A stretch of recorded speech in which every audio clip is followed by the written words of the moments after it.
4-stroke SI engine. 4-stroke SI engine.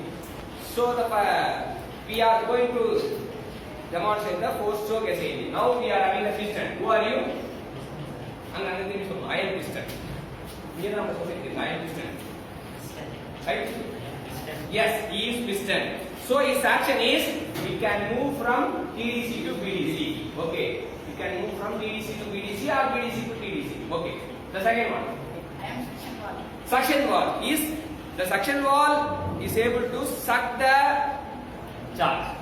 Sorry.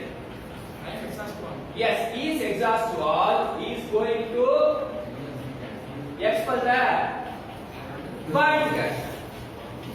I am going to ignite the charge. Yes, his spark plug is going to ignite the charge.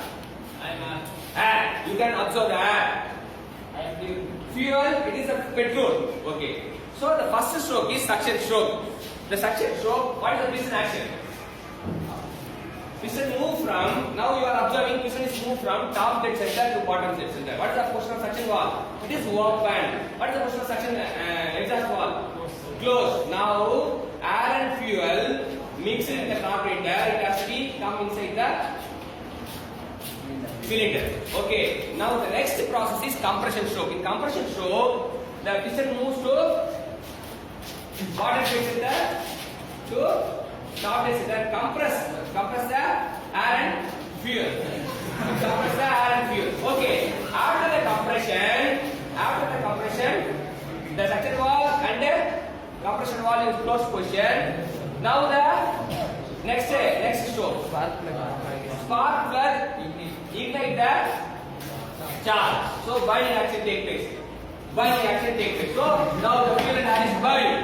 So after the burning action, it has to be expand.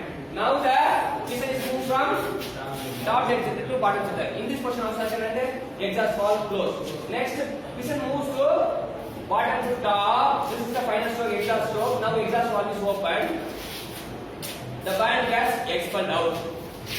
So in this way, suction stroke, compression stroke, power stroke, exhaust stroke is completed. This is the working of the 4-stroke SI engine.